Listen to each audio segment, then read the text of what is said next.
Dear students, welcome to Pharmasapiens. We are here with fourth and final part of anti-tubercular drugs, and this is treatment of tuberculosis.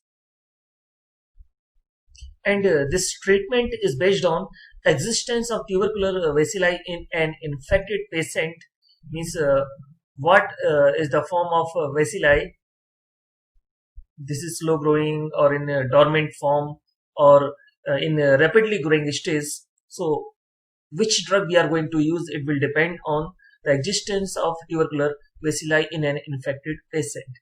किस तरह का जो patient में जो bacilli किस form में है उसके अकॉर्डिंग यहाँ पर ट्रीटमेंट हम कर सकते हैं और उसको हमने इस तरह से डिवाइड किया है rapidly growing with high bacillary load, slow growing, spurters and dormant. So यहाँ पर अगर हम देखें rapidly growing with high bacillary load as in wall cavity lesions where oxygen tension is high and pH is neutral. जहां पर आप देखते हैं अगर इस कंडीशन में है तो वहां पर न्यूट्रल पीएच पे बहुत तेजी से जो ट्यूबरकुलर वेसिलाई है वो ग्रो करती है, बहुत तेजी से फैलती है. और इस कंडीशन में जो रैपिडली रेप्लिकेटिंग जो वेसिलाई है, ट्यूबरकुलर वेसिलाई है, it will be highly susceptible for isoniazid. Standard code isoniazid का एच होता है, तो इसके लिए हाईली ससेप्टिबल होगा. स्लो ग्रोइंग की अगर कंडीशन की बात करें तो स्लो ग्रोइंग कंडीशन में आप बोल सकते हो जो it is highly susceptible for pyrazinamide because it is located intracellularly. और हम सभी को पता है पायराजिनामाइड जो है वो इंट्रासेलुलर माइकोबैक्टीरिया के अगेंस्ट बहुत बढ़िया काम करता है. So slow growing it is located intracellularly and at inflamed site where pH is low, जहां पर पीएच क्या होती है, लो होती है. और एसिडिक पीएच जो रहती है वो पायराजिनामाइड के इफेक्ट के लिए बहुत अच्छी है. स्पर्टर्स की बात करें तो found mostly with in gaseous material where oxygen tension is low and pH is neutral. Bacilli grow intermittently with occasional spurts and active metabolism. सो इस कंडीशन में अगर आप देखेंगे तो रिफाम्पिसिन जो रहेगा ये मोस्ट एक्टिव रहेगा. अगर डोरमेंट स्टेज में है, जो बेसिलाई है वो ग्रो नहीं कर रहा है, अगर वो डोरमेंट स्टेज में है तो यहां पर आप बोलेंगे कि जो न्यूली इंट्रोड्यूस्ड ड्रग है बेटाक्विलिन, ये बेटर रहेगा. Only bedaquiline is active against them. तो अकेला बेटाक्विलिन ही वहां पर ऐसा रहेगा जो इस कंडीशन में दिया जा सकता है. तो ये काफी इंपॉर्टेंट है. जो न्यूली इंट्रोड्यूस्ड ड्रग है आपका बेटाक्विलिन, वो इस कंडीशन में काफी यूजफुल होता है. इसको याद रखने का तरीका आप ऐसे याद रख सकते हो, R S S dormant. R S S is dormant in, अब इस तरफ से हम याद रखने, एच हा जी रा, हा एच स्टैंडर्ड कोड है आइसोनियाजाइड का, जेड स्टैंडर्ड कोड है पायराजिनामाइड का, रा रिफाम्पिसिन, और बेडई जो ग्वालियर की फेमस डिश है बेडई. तो आप इसकी ट्रिक आपने क्या बना ली, आरएसएस वाले डोरमेंट है हजीरा में बाय ईटिंग बेडई, वो क्या खा रहे हैं, वहां की फेमस डिश खा रहे हैं, बेडई खा रहे हैं वहां पर. तो यहां हमने देख लिया कि ट्रीटमेंट ऑफ ट्यूबरकुलोसिस कैसे किया जा सकता है अलग अलग कंडीशन में जब ट्यूबरकुलर बेसिलाई एग्जिस्ट करती है. तो यहाँ पर आपको स्पेशली ड्रग याद रखने हैं कि कौन से ड्रग कहां पर यूज किए जा रहे हैं. नेक्स्ट पार्ट हमारा आता है goal of anti tubercular chemotherapy. Means अगर हम एंटी ट्यूबरकुलर कीमोथेरेपी कर रहे हैं तो हमारे दिमाग में क्या टारगेट होना चाहिए, हमारे ब्रेन में क्या टारगेट होना चाहिए, हमारे गोल क्या होते हैं एंटी ट्यूबरकुलर कीमोथेरेपी के दौरान. तो जो मेन गोल है, किल dividing bacilli,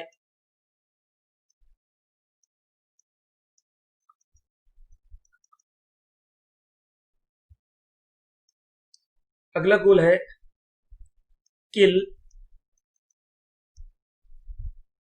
persisting bacilli,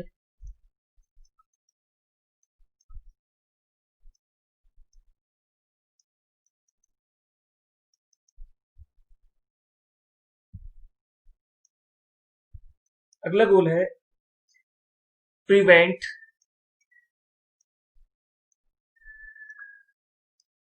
emergence of resistance.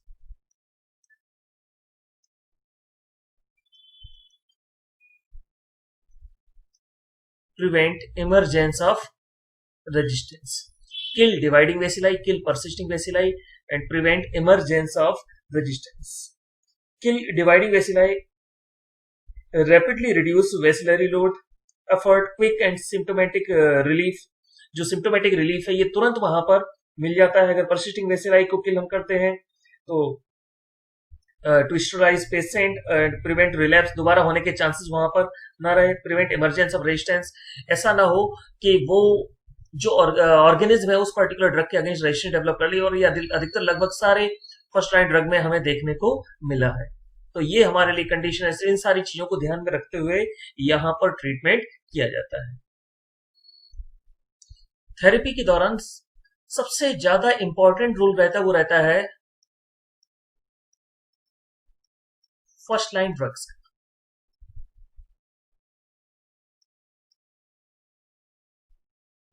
First line drugs में भी अगर हम बात करें आइसोनियाजाइड और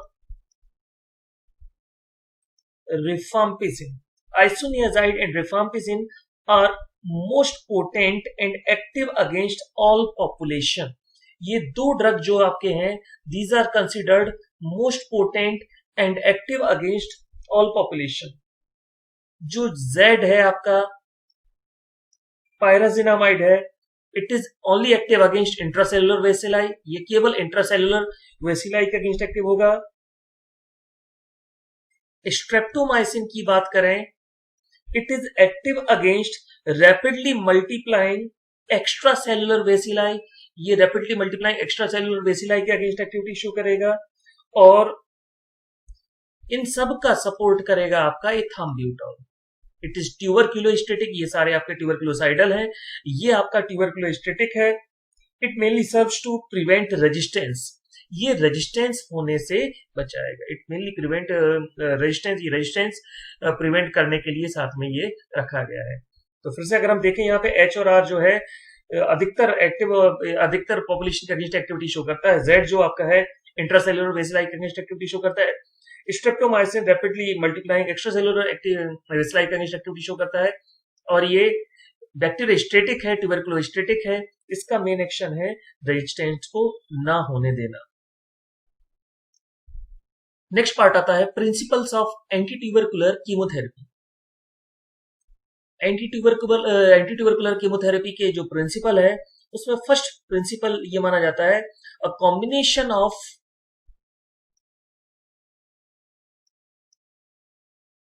two or more. A combination of two or more drugs must be used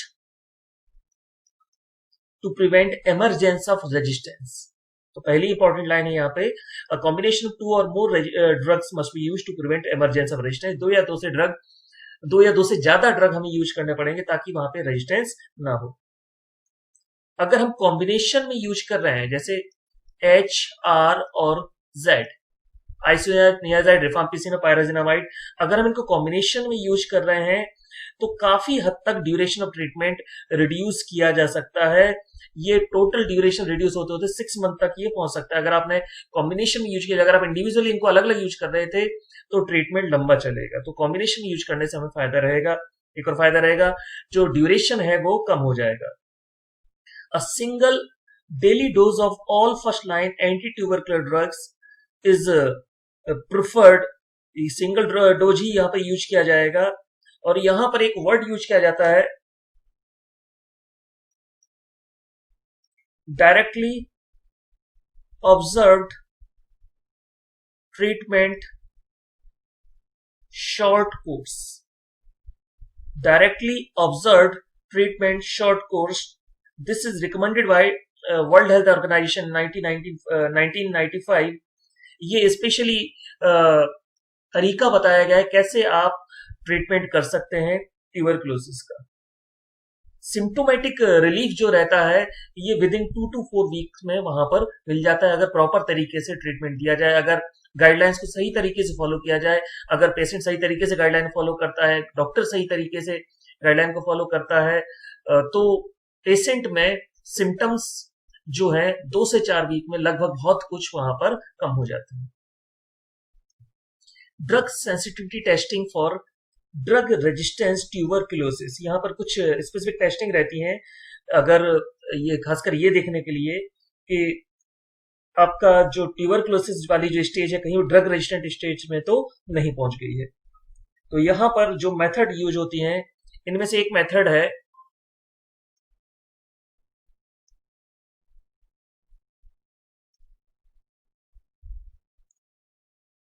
LCDST method, LCDST liquid culture and drug sensitivity test, LCDST। दूसरी method है जिनको बोला जाता है फास्टर जीनोटाइपिक टेस्ट्स।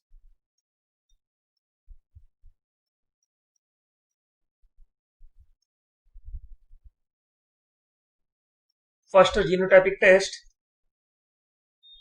इनमें भी एक LPA test, LPA test for R and H resistance, isoniazid and rifampicin resistant के लिए LPA test, line probe assay test बोलते हैं इसको, line probe assay test for R and H resistance. दूसरा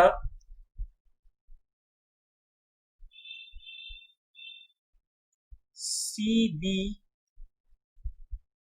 net,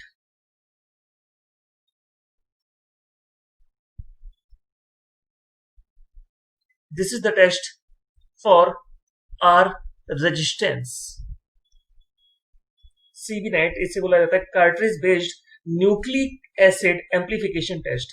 cartridge based nucleic acid amplification test, ये rifampicin resistance देखने के लिए ये टेस्ट किए जाते हैं। तो ये टेस्टिंग करना बहुत जरूरी है ताकि हमें ये पता चल सके कि हम किस तरह की ट्यूबरक्लोसिस का ट्रीटमेंट करने जा रहे हैं। ये सिंपल ट्यूबरक्लोसिस है इनिशियल स्टेज में या फिर रेजिस्टेंस ऑलरेडी यहाँ पर डेवलप हो चुका है।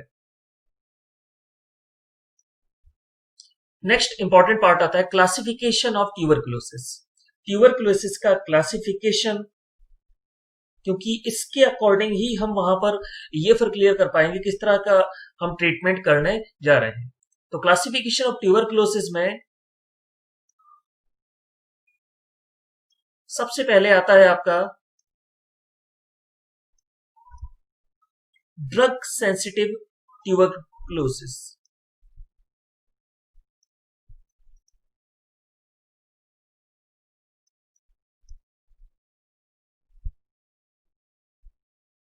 Drug sensitive tuberculosis.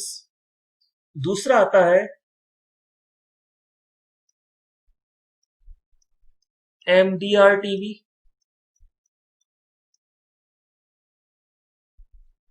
Multi drug resistance tuberculosis.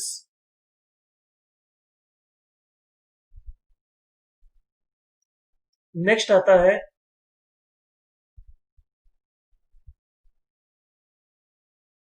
XDR-TB,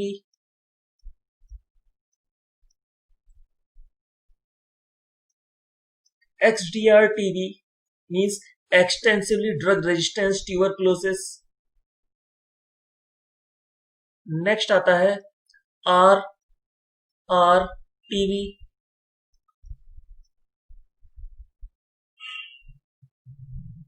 रिफाम्पिन resistance tuberculosis. Next आता है MR-TB, मोनोरेजिस्टेंट ट्यूबरक्लोसिस। नेक्स्ट आता है PR-TB,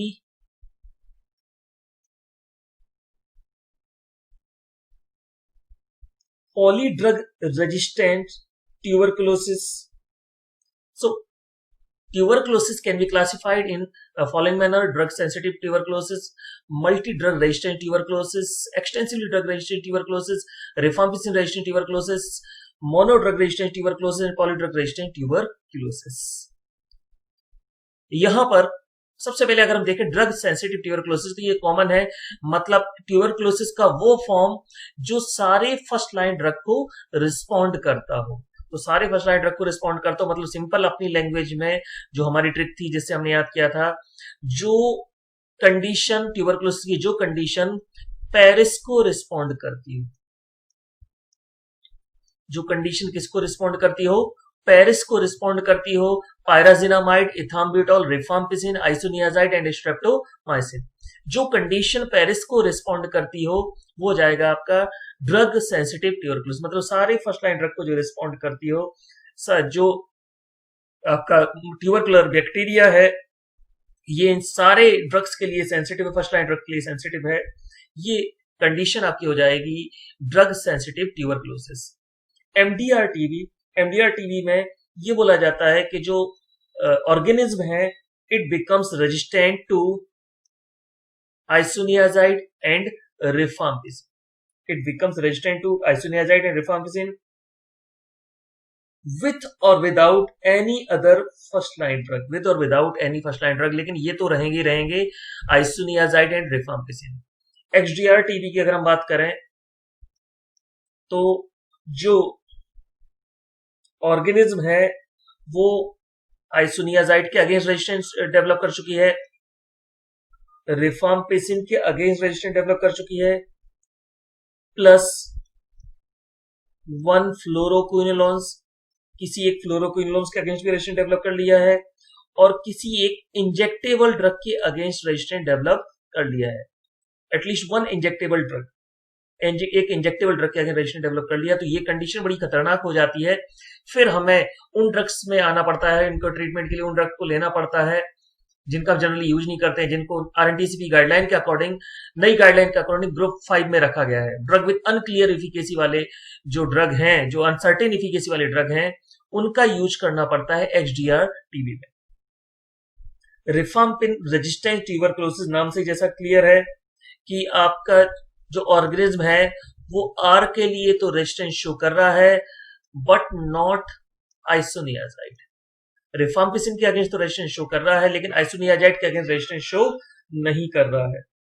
यहां पर विथ और विदाउट अदर जो आपके एंटी ट्यूबरकुलर ड्रग्स हैं, with without other anti tubercular drug वहां पे हो सकते हैं, लेकिन इनमें स्पेसिफिक कर दिया है कि आर के अगेंस्ट तो है लेकिन एच के अगेंस्ट नहीं है। ये स्पेसिफिकली आपको यहां पर याद रखना है। मोनो ड्रग रेजिस्टेंट ट्यूबरकुलोसिस या मोनो रेजिस्टेंट ट्यूबरकुलोसिस की बात करें तो वेसिलाई जो है वो रेजिस्टेंट है कोई भी एक फर्स्ट लाइन ड्रग, कोई भी एक first line anti tubercular drug के अगेंस्ट रेजिस्टेंस डेवलप कर लिया एक्सेप्ट रिफाम्पिसिन। रिफाम्पिसिन को ऑलरेडी हम यहां पे मेंशन कर चुके हैं। तो किसी भी एक फर्स्ट लाइन ड्रग के अगेंस्ट रेजिस्टेंस डेवलप कर लिया एक्सेप्ट रिफाम्पिसिन। रिफाम्पिसिन के लिए स्पेशली हमने यहां पर मेंशन कर दिया है। पॉली ड्रग रेजिस्टेंट ट्यूबरकुलोसिस मतलब एक से ज्यादा हमारी जो ऑर्गेनिज्म है वो more than one anti tubercular drug के अगेंस्ट रेजिस्टेंस डेवलप कर चुका है, more than one first line anti tubercular drug के अगेंस्ट रेजिस्टेंस डेवलप कर चुका है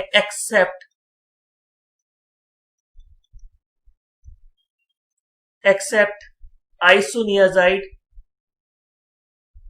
and rifampicin, except isoniazid and rifampicin. अब हम आते हैं नेक्स्ट मेन पार्ट पे कि किस वे में, किस तरीके से, कौन से स्टैंडर्ड रेजिमेन को फॉलो करके हम ट्यूबरकुलोसिस का ट्रीटमेंट करेंगे। Treatment regimens of pulmonary tuberculosis presume to be drug sensitive. मतलब हम ये मान के चल रहे हैं कि जो पेशेंट है वो ड्रग सेंसिटिव है, जो ऑर्गेनिज्म है उसने रेजिस्टेंस डेवलप नहीं किया है।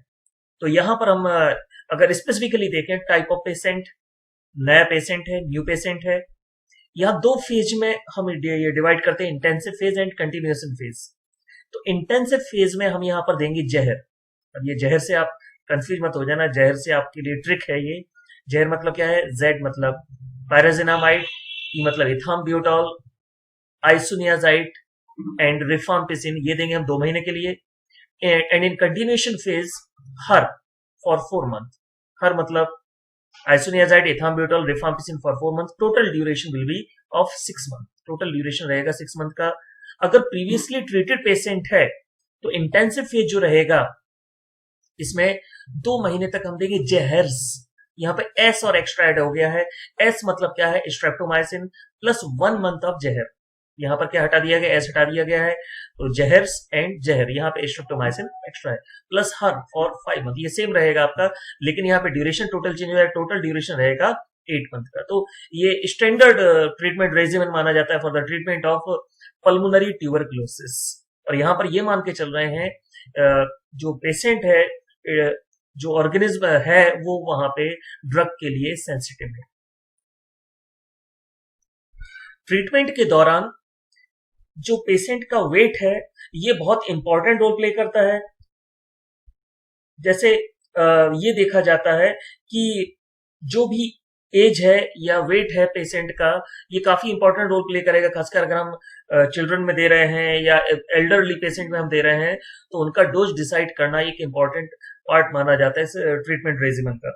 यहाँ पर अगर हम बात करते हैं ट्रीटमेंट अगर हम कर रहे हैं एक किसी ऐसे पेशेंट के जिसकी एज 50 ईयर्स से ज्यादा है, तो वहां पे मैक्सिमम डोज जो स्ट्रेप्टोमाइसिन का स्पेशली जो मैक्सिमम डोज रहता है that will be 0.75 gram per day. ये मैक्सिमम है स्ट्रेप्टोमाइसिन का डोज। इस पे स्ट्रेप्टोमाइसिन के लिए स्पेशली, क्योंकि स्ट्रेप्टोमाइसिन अमाइनोग्लाइकोसाइड हो, अमाइनोग्लाइकोसाइड के बारे में पहले भी हम डिस्कस कर चुके हैं कि जो अमाइनोग्लाइकोसाइड होता है उसका अगर आप एल्डरली पेशेंट को दे रहे हैं तो थोड़ा सा ध्यान देना पड़ता है। तो वहां पे मैक्सिमम डोज जो दिया जा सकता है पर डे का वो 0.75 ग्राम दिया जा सकता है अगर पेशेंट 50 साल या उससे ज्यादा का है। हम बात करेंगे मल्टी ड्रग रेजिस्टेंस ट्यूबरक्लोसिस का ट्रीटमेंट हम कैसे कर सकते हैं, कैसे करेंगे। तो कुछ बेसिक प्रिंसिपल को यहाँ पर हमें फॉलो करना पड़ेगा। जैसे ये बोला जाता है कि अगर आप एमडीआर टीबी का ट्रीटमेंट कर रहे हैं so regimen should have at least 4 drugs and कम से कम 4 ड्रग्स वहां पे होने चाहिए। जनरली हम यहाँ पे 6 ड्रग्स यहाँ पर यूज करते हैं, जो आप यहाँ पर आपको देखने को मिल रही है कि कम से कम 4 ड्रग वहां पर होना चाहिए। दूसरा यहां पर पॉइंट ये आता है कि अगर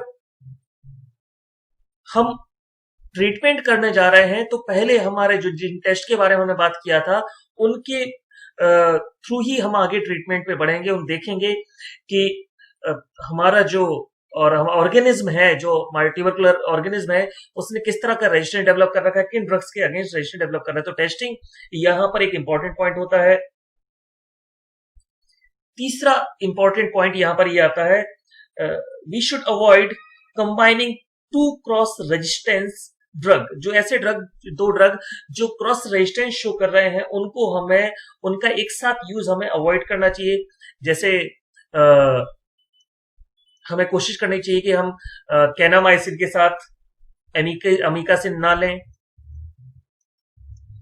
हम एथियोनामाइड और प्रोथियोनामाइड को साथ में ना लें, या इस तरह की जो भी ड्रग, या साइक्लोसेरिन हो गया, साइक्लोसेरिन के साथ में हम टेरिजिडोन ना लें, तो कैनामाइसिन के साथ अमीकासिन ना लें, एथियोनामाइड के साथ प्रोथियोनामाइड ना लें, साइक्लोसेरिन के साथ में टेरिजिडोन ना लें, जिनमें वहां पर क्रॉस रेजिस्टेंस होने की प्रोबेबिलिटी है। इस तरह के ड्रग हमें अवॉइड करने चाहिए। तो यहां पर हम देखते हैं कि कैसे ट्रीटमेंट करते हैं। तो जो स्टैंडर्ड आरएनटीसीपी रेजिमेन दिया गया है एमडीआर टीबी के लिए, यहाँ पे 6 ड्रग हैं, kanamycin, levofloxacin, ethionamide, cycloserine, pyrazinamide and ethambutol, जो कि इंटेंसिव फेज में दिए जाएंगे। 6 to 9 मंथ का इंटेंसिव फेज रहेगा। इनको याद रखने का तरीका है 6 से 9 महीने तक काली साइकिल पर ये था। काली साइकिल पर कोई आपका पीछा कर रहा था 6 से 9 महीने तक, तो आप क्या बोल रहे हो, 6 से 9 महीने तक काली साइकिल पर ये था। काली cycle, kanamycin, levofloxacin, ethionamide, cycloserine, pyrazinamide and ethambutol. Continuous phase 18 महीने। कोई आपसे बोल रहा है कि 18 महीने तक, यहां ट्रिक क्या बना लोगे, 18 महीने तक साइकिल लिए ये था। कोई आपसे क्वेश्चन पूछ रहा है 18 महीने तक साइकिल लिए ये था। साइकिल, साइक्लोसेरिन, लेवोफ्लॉक्सासिन, एथियोनामाइड, इथाम्ब्यूटॉल, तो ये हो गया इसका कंटिन्यूएशन फेज, जो कि 18 मंथ का रहता है कंटिन्यूएशन फेज। तो इंटेंसिव फेज 6 to 9 मंथ का है, कंटिन्यूएशन फेज यहाँ पर 18 मंथ का रहेगा। ये इंपॉर्टेंट है कि कौन से ड्रग यहाँ पर हम ले रहे हैं। साथ ही इंपॉर्टेंट ये भी है यहाँ पे कि आप उनके आपको ये देखना पड़ेगा कहीं वो इस यूज के दौरान कोई एडवर्स इफेक्ट तो शो नहीं कर रहे हैं। जैसे ये आपने देखा इंटेंसिव फेज, पहले भी हमने देखा था, प्रीवियस उसमें भी देखा था, इंटेंसिव फेज है, कंटिन्यूएशन फेज है। तो इंटेंसिव फेज में हमारा जो टारगेट रहता है to rapidly kill bacilli, afford fast symptomatic relief intensive phase में। और कंटिन्यूएशन फेज में हम ये ध्यान रखते हैं कि जो रिमेनिंग वेसिलाई हैं वो एलिमिनेट हो जाए। तो इंटेंसिव फेज का हमारा टारगेट हो गया कि फर्स्ट सिम्टोमेटिक रिलीफ हमें मिल जाए। कंटिन्यूएशन फेज में हम चाहते हैं जो रिमेनिंग वेसिलाई, जो बचे हुए वेसिलाई है, वो क्या हो जाए, एलिमिनेट हो जाए। इन सब के साथ में ये बहुत इंपॉर्टेंट है, इन सब के साथ में पायरिडॉक्सिन देना उन्होंने कंपलसरी किया है कि पायरिडॉक्सिन हमें देना चाहिए इनके साथ में, क्योंकि अधिकतर ड्रग जो है वहां पे न्यूरोटॉक्सिसिटी शो कर सकते हैं, और न्यूरोटॉक्सिसिटी शो करेंगे तो वहां पे पायरिडॉक्सिन एक बहुत अच्छा रोल प्ले करेगा न्यूरोटॉक्सिसिटी से बचाव करने के लिए। तो वो बोलते हैं कि इनके साथ में plus pyridoxine 100 mg per day देना RNTCP गाइडलाइन में बताया गया है। So pyridoxine 100 mg per day is given to all patient during the whole course of therapy to prevent neurotoxicity. अब अगर हम बात करें ट्रीटमेंट ऑफ XDR TB, जहां पर ऑर्गेनिज्म रेजिस्टेंट डेवलप कर लिया है R के अगेंस्ट, H के अगेंस्ट, एक फ्लोरोक्विनोलोज के अगेंस्ट, कम से कम एक इंजेक्टेबल के अगेंस्ट, तो यहां पर ट्रीटमेंट कर पाना काफी मुश्किल हो जाता है। तो यहां पर बहुत मुश्किल होगा ट्रीटमेंट करना। अगर हम ट्रीटमेंट की यहां पर बात करें, इंटेंसिव फेज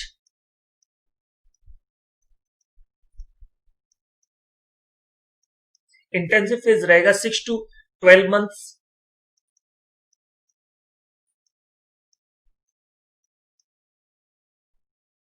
और जो कंटिन्यूएशन फेज रहेगा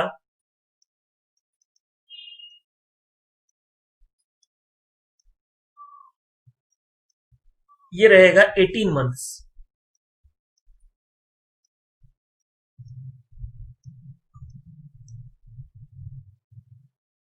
इंटेंसिव फेज रहेगा 6 to 12 मंथ, कंटिन्यूएशन फेज जो रहेगा ये रहेगा आपका 18 मंथ्स। जो इंटेंसिव फेज की बात करें, अगर इसमें इंटेंसिव फेज में ड्रग की बात करें,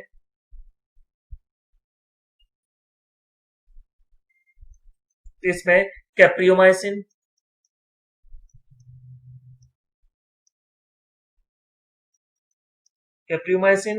moxifloxacin,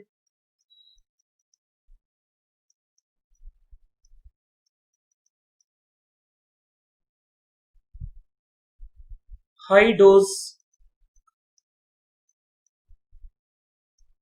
isoniazid, para amino salicylic acid,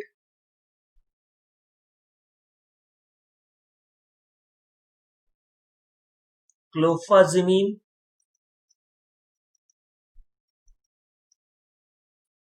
लाइंजुलिड and कोएमॉक्सीक्लेव।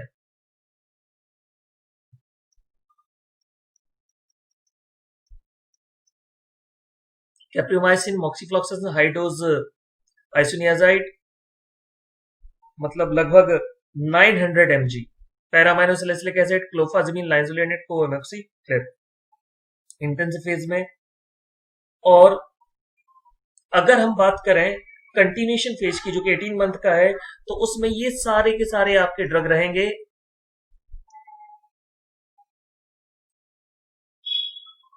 ये सारे के सारे आपके ड्रग उसमें रहेंगे, केवल किसको छोड़ दिया जाए, एक्सेप्ट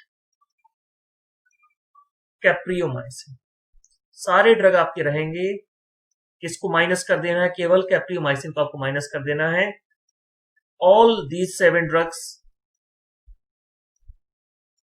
सारे 7 ड्रग रहेंगे, माइनस किसको कर देना आपको, कैप्रियोमाइसिन। मतलब टोटल कितने ड्रग बचेंगे वहां पे, 6 ड्रग आप यूज करोगे कंटिन्यूएशन फेज में।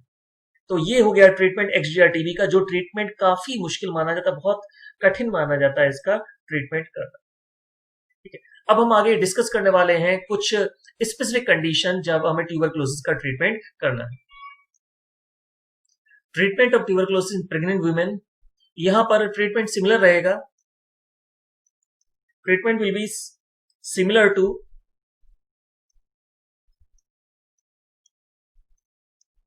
normal 6-month regimen.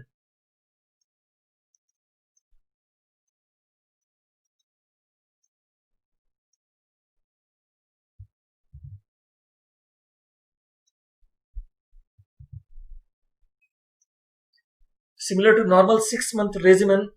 यहां पर स्पेशली अगर हम देखें 2 महीने तक, फॉर 2 months हम देंगे जहर, pyrazinamide, ethambutol, isoniazid and rifampicin, plus 4 months हम देंगे हर, मतलब किसको हटा देंगे, पायराजिनामाइड को हटा देंगे.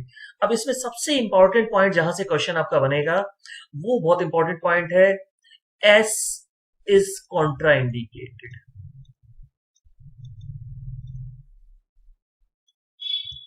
Streptomycin will be contraindicated during complete therapy. पूरी थेरेपी के दौरान आपका स्ट्रेप्टोमाइसिन कॉन्ट्राइंडिकेटेड रहेगा, हमें स्ट्रेप्टोमाइसिन नहीं देना है. अगर सिमिलर कंडीशन देखें, हम ब्रेस्ट फीडिंग वुमेन की हम कंडीशन देखें, तो ब्रेस्ट फीडिंग अगर वुमेन है तो उसमें सारे first line anti tubercular drug compatibility show करेंगे. वहां पर आपका स्ट्रेप्टोमाइसिन कॉन्ट्राइंडिकेटेड नहीं रहेगा, तो वहां पर ऐसा अलग से कॉम्पेटिबिलिटी देखने की जरूरत नहीं है. लेकिन यहां पर आपको प्रेगनेंसी के दौरान जो एस रहेगा ये कॉन्ट्राइंडिकेटेड रहेगा. तो यहां पर अगर हम ब्रेस्ट फीडिंग वुमेन की बात करें,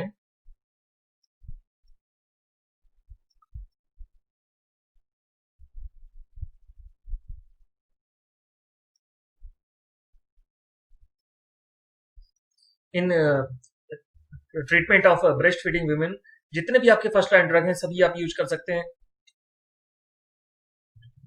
जैसा जो चल रहा है, ट्रीटमेंट चल रहा है वैसा कंटिन्यू आप रख सकते हैं. लेकिन एक पॉइंट आपको याद रखना पड़ेगा कि अगर हम आईएनएच दे ही रहे हैं, क्योंकि आईएनएच देते ही हम, तो साथ में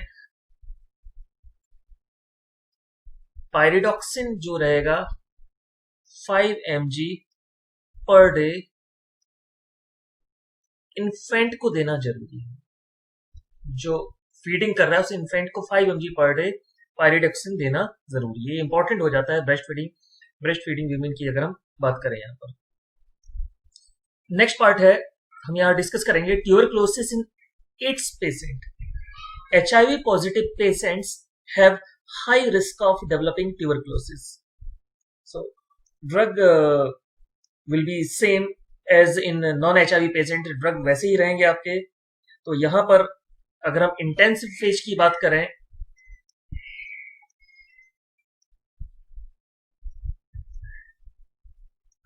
इंटेंसिव फेज में हमें देना है डेली जहर फॉर 2 months. इंटेंसिव फेज में हमें देना है डेली, क्या देना है, जहर देना है 2 महीने तक. और कंटिन्यूएशन फेज की बात करें,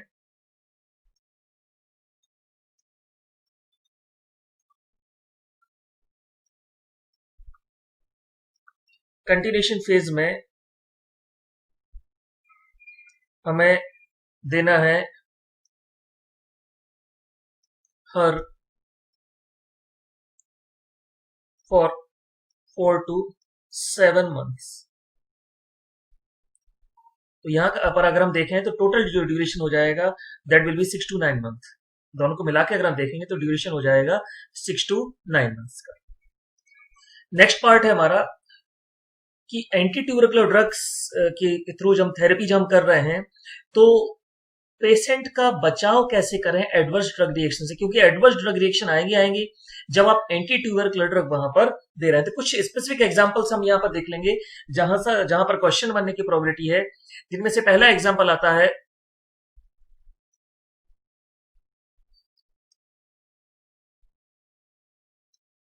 pyrazinamide induced arthralgia। ये बहुत ही कॉमन है, पायराजिनामाइड इंड्यूस अर्थराल्जिया। ये बहुत ही कॉमन है यहाँ पर होने की, ये पेन होता ही है जब जब पायराजिनामाइड दे रहे हैं।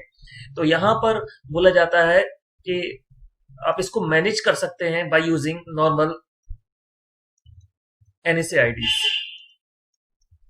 By using normal NSAIDs you can manage Z induced अर्थराल्जिया।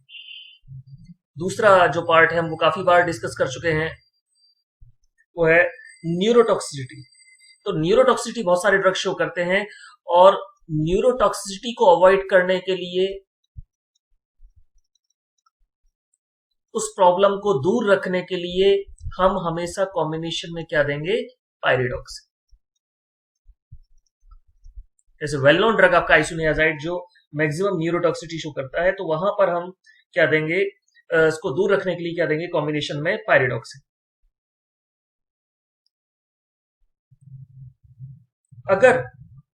अगर वहां पर सीवियर एलर्जिक रिएक्शन हो रही है, सीवियर एलर्जिक रिएक्शन अगर वहां पर दिख रही हैं, in case of severe allergic reaction,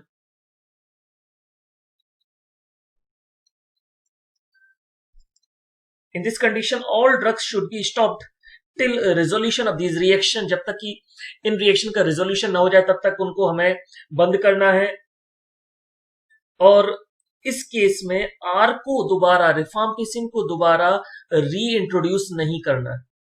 बाकी ड्रग धीरे धीरे आप री इंट्रोड्यूस कर सकते हैं, लेकिन रिफाम्पिसिन आप दोबारा री इंट्रोड्यूस नहीं कर सकते हो, खासकर वहां पे अगर हीमोलाइसिस या थ्रोम्बोसाइटोपिनिया वाली रिएक्शन रिफाम्पिसिन के कारण हो सकती है वहां पे, तो आर आपको री इंट्रोड्यूस नहीं करना है। अगर वहां न्यूराइटिस हो रहा है, तो न्यूराइटिस का अगर फर्स्ट साइन भी आपको देखने को मिलता है, तुरंत आपको एथाम्ब्यूटॉल का यूज वहां पर क्या कर देना है, बंद कर देना है। एथाम्ब्यूटॉल का यूज वहां पर बंद कर देना चाहिए। अगली जो प्रॉब्लम वहां पर देखने को मिल सकती है, जिसके बारे में हमने काफी जगह देखा, बहुत सारे ड्रग ये प्रॉब्लम शो करते हैं, एंड इट इज हेपेटोटॉक्सिसिटी।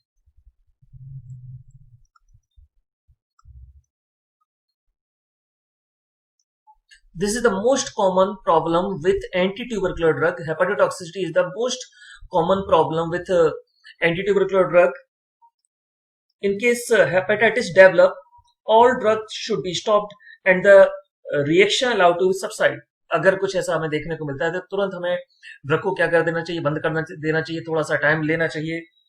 हाँ, लेकिन अगर टीबी सीवियर है तो सारे ड्रग हम अचानक से बंद नहीं कर सकते हैं, हमें उनका कोई ना कोई सब्स्टिट्यूट देना पड़ेगा। तो उस वहां पर सब्स्टिट्यूट के फॉर्म में हम नॉन हेपाटोटॉक्सिक वहां पे ड्रग दे सकते हैं। जो नॉन हेपाटोटॉक्सिक ड्रग्स हैं वो ड्रग वहां पे दिए जा सकते हैं। जो नॉन हेपाटोटॉक्सिक ड्रग हैं वो वहां पर दिए जा सकते हैं। इनमें सबसे बढ़िया जो कॉम्बिनेशन माना जाता है, बहुत सिंपल कॉम्बिनेशन माना जाता है, जैसे हम सभी को पता है, स्ट्रेप्टोमाइसिन नॉन हेपाटोटॉक्सिक है, इथाम्ब्यूटॉल नॉन हेपाटोटॉक्सिक है, साथ में एक कोई फ्लोरोक्विनोलोन आप रेगुलर देते रहे। फिर से मैं इस पॉइंट को रिपीट करना चाहूंगा, इंपॉर्टेंट पॉइंट है, क्योंकि जो हेपाटोटॉक्सिसिटी है एंटी ट्यूबरकुलर थेरेपी के दौरान सबसे कॉमन मानी जाती है हेपाटोटॉक्सिसिटी। अब अगर ये हो रही थी तो थोड़े समय के लिए हमें ड्रग बंद कर देना चाहिए। अब लेकिन आपकी मजबूरी है कि ड्रग बंद नहीं कर सकते हैं, तो उन ड्रग को हटा के हमें ये ड्रग दे देने चाहिए जो नॉन हेपाटोटॉक्सिक ड्रग है, स्ट्रेप्टोमाइसिन, इथाम्ब्यूटॉल, साथ में एक फ्लोरोक्विनोलोन चलाते रहे। तो जो भी डिसकंटिन्यू ड्रग है बाद में हम इसको धीरे धीरे क्या कर सकते हैं, फिर से दोबारा हम इसको स्टार्ट कर सकते हैं।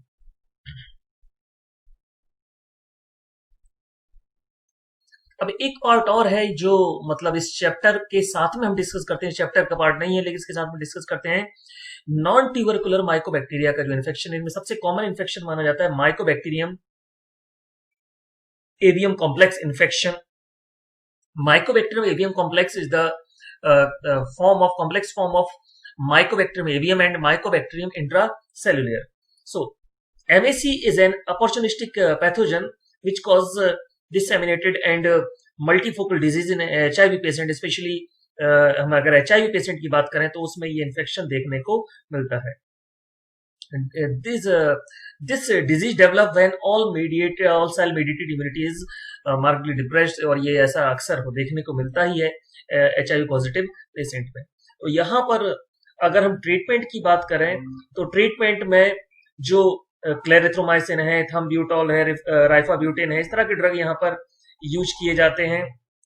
इंटेंसिव फेज में, मेंटेनेंस फेज में क्लेरिथ्रोमाइसिन, थम्ब्यूटॉल ये सारे आपके यूज किए जाते हैं।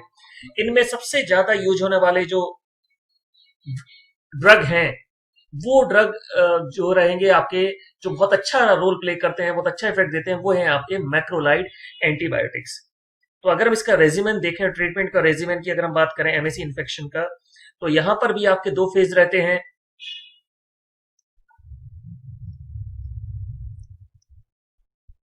Intensive phase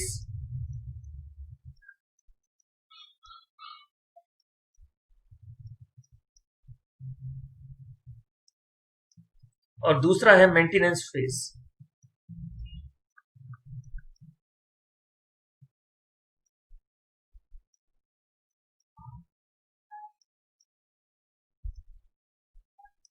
intensive phase and maintenance phase. Intensive phase में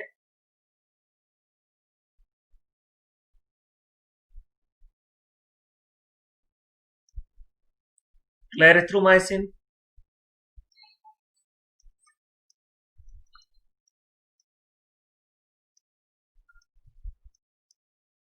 क्लेरिथ्रोमाइसिन 500 mg ट्वाइस डेली, या फिर हम एजिथ्रोमाइसिन ले सकते हैं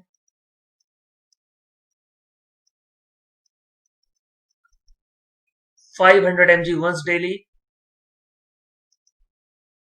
दूसरा आपका इथाम्ब्यूटॉल,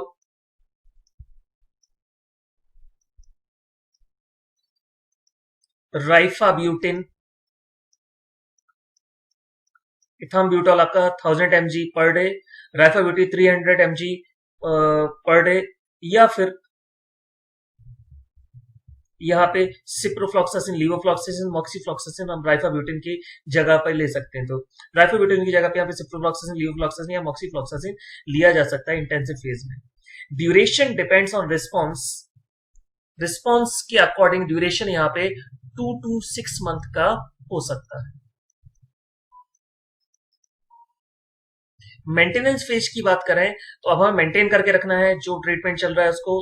तो यहाँ पे वही क्लेरिथ्रोमाइसिन,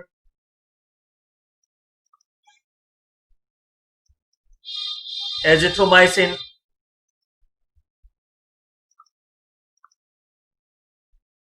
इथाम्ब्यूटॉल, राइफाब्यूटिन, या फिर कम से कम एक फ्लोरोक्विनोलोन, ये चलेगा मेंटेनेंस फेज। और मेंटेनेंस फेज का ड्यूरेशन जो रहेगा ये रहेगा मिनिमम 12 मंथ का ड्यूरेशन रहेगा, और till the patient become asymptomatic, जब तक कि पेशेंट असिम्टोमेटिक ना हो जाए तब तक ये ट्रीटमेंट चलता रहेगा। तो ये थोड़ा सा अलग है ट्यूबरकुलोसिस वाले पार्ट से, लेकिन साथ में ही अगर हम इसकी बात करें, क्योंकि ड्रग बहुत सारे हैं, जो ड्रग हमने वहां पर पढ़े हैं वो यहाँ पर यूज किए जा सकते हैं। तो ये हमारा ये पार्ट कंप्लीट हो गया। ये इंपॉर्टेंट पार्ट है, ट्रीटमेंट ऑफ ट्यूबरकुलोसिस वाला पार्ट हमने यहाँ पर कंप्लीट किया। इस पार्ट को आपको तभी पढ़ना है जब आपका बाकी चैप्टर कंप्लीट हो चुका है, उसके बाद आपको इसको स्टार्ट करना है, क्योंकि तब आपको ये बहुत अच्छे से समझ में आएगा। एक बार आप पूरी फिर से एक बार इसकी जो शुरुआत से हमने देखा था, तो एक बार आप इसकी कंप्लीट रीडिंग लेके देख लेंगे, और फिर आपने जो पहले चैप्टर आप पढ़ चुके हैं, इंडिविजुअल ड्रग के यूजेस आप पढ़ चुके हैं, वो आप देखेंगे तो और अच्छे से आपको वो समझ में आएगा। तो ये हो गया आपका ये कंप्लीट हो गया आपका एंटी ट्यूबरकुलर ड्रग। यहाँ पे हमने 4 पार्ट में इसको कंप्लीट किया है। पहला जो पार्ट था हमारा हिस्ट्री ऑफ ट्यूबरकुलोसिस, दूसरा जो पार्ट हमने वहां पर देखा था वो था पैथोफिजियोलॉजी ऑफ ट्यूबरकुलोसिस, तीसरा था ड्रग जो यूज हो रहा है, एंटी ट्यूबरकुलर ड्रग जो ट्यूबरकुलोसिस यूज हो रहा है ट्रीटमेंट वाले पार्ट में। अब हमने देखा कि किस रेजिमेन, किस फॉर्म में हम ड्रग्स का यूज करेंगे, और उनका यूज करते समय कौन कौन सी चीजें हमें ध्यान में रखनी है, कौन सी बातें हमें ध्यान में रखनी है। तो ये हमारा कंप्लीट हो गया चैप्टर। और आप अगर फार्मासेपियंस के बारे में जानना चाहते हैं, कोर्सेज के बारे में जानना चाहते हैं, आप हमारी वेबसाइट को विजिट कर सकते हैं www.pharmasapiens.com। आप सभी लोगों का बहुत बहुत धन्यवाद, आपने हमें एक मौका दिया कि हम लोग मिलकर किसी चैप्टर के बारे में डिस्कस कर सकें। तो आप लोगों को बहुत बहुत धन्यवाद। Thank you.